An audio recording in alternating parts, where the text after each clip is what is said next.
Good morning friends, जय शिवराय. सकाळचे झालेले आहे आंघोळ, मस्त आता रेडी होते. कुठे जायचं आहे शेवटपर्यंत ब्लॉग नक्की बघा. तुम्ही टायटलवरून तरी समजलाच असेल. फायनली केस विंचरून झालेत, पण आतमध्ये पिल्लूने एवढं गडबड करून टाकली होती की ती विचार करत होती कोणते कपडे घालून आणि कोणते नाही. ॲक्च्युली तिने पॅन्ट घातली होती. काय करते हा? तुला मम्मा बोलते ते पॅन्ट नको घालू, गरमी लागते. आबा हा फ्रॉक घाल, आबा हा फ्रॉक घाल. वाव, लय मस्त दिसतो ग सोनू तुझ्यावर बाबू. तिला पॅन्टच घालायची होती, पण त्याच्यावरती जबरदस्ती मी फ्रॉक घातला आणि मग नंतर ती तसेच कपडे घालून शेने निघाली. बोलले ठीक आहे चला, पिल्लूला कम्फर्टेबल आहे त्याच्यामध्ये काही विषयच नाही. मग फायनली काम करून चाललेली आहे मी घरी. आता जाते पिल्लूला घ्यायला. पिल्लूला घेतल्यानंतर जाणार आहोत आम्ही अंधेरी मार्केटला. काय काय खरेदी करणार आहोत ह्याची प्लॅनिंग तर अजिबात नाही आहे. बघू आता जाऊन.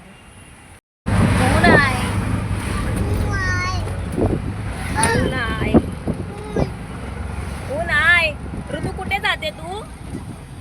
हा बाबू, शॉपिंग करायला. बोल पालू, कुठे जातो आपण? शॉपिंग करायला तुझ्या बड्डेची शॉपिंग करायला. ऋतूच्या मावशीने पहिलेच दोघींना सॉफी दिली होती आणि आम्ही आमच्या ऑर्डरच्या मागे होतो. खूप डिस्कस केलं कोणता बर्गर घ्यायचा, कितीचा घ्यायचा, काय करायचं. त्याच्यानंतर फायनली आमचा सुद्धा बर्गर आला होता.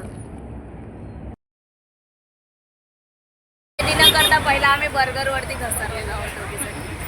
पिल्लू आमच्या इथे आईस्क्रीम खाते.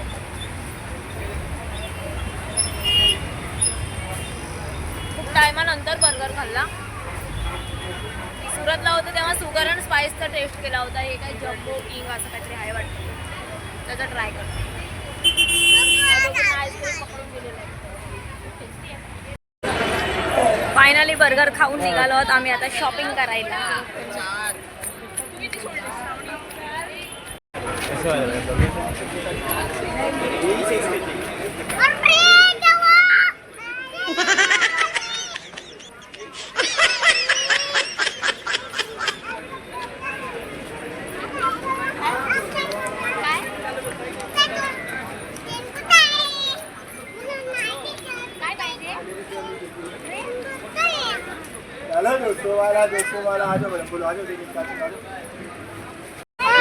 ऋतूचा बर्थडे कमिंग सून होता म्हणून तिची मावशी तिला वाटत होतं की ऋतूला चेअर घ्यावी, कारण की ऋतूला चेअरची खूप हाऊस आहे. तर त्याच्यामुळे आम्ही त्याच खरेदीसाठी निघालो होतो. पण या दोघींची दंगा मस्ती तर बाबा कंटाळा आला शेवटपर्यंत.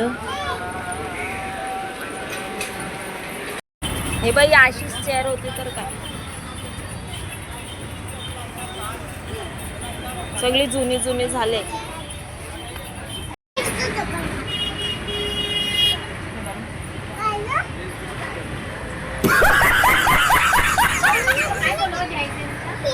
कोकम आगा ठेव ना खाली, चप्पल खाली ठेव.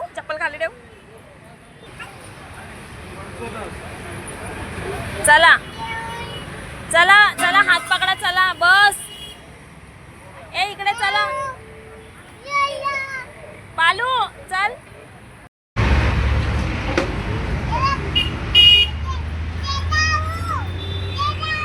हा, ट्रेन नाहीये ती बस आहे. एवढं शिकवून पण समजत नाही ट्रेन बोल. स्वच्छवाली घेतलीस ग तू? सगळीच तशी आहेत. आता रस्त्यावर दुकान आहे तर काय.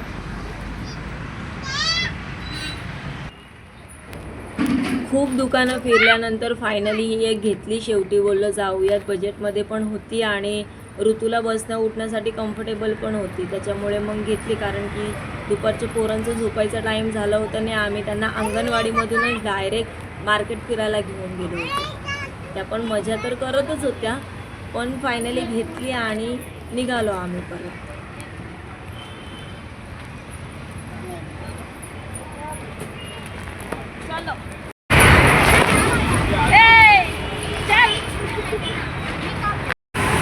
फायनली चेअर घेऊन आम्ही निघालेलो आहोत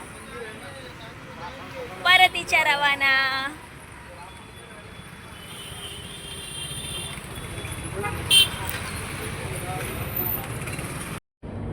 मावशीने ऋतूला चेअर का कशासाठी घेतले, एवढ्या उन्हातनं आमची खटपट का होती, हे ऋतूच्या नेक्स्ट ब्लॉगमध्ये तुम्हाला नक्की बघायला भेटेल. सो प्लीज आपल्या चॅनलला सबस्क्राईब करा, लाईक करा, शेअर करा आणि कमेंट्स करायला विसरू नका. Bye bye.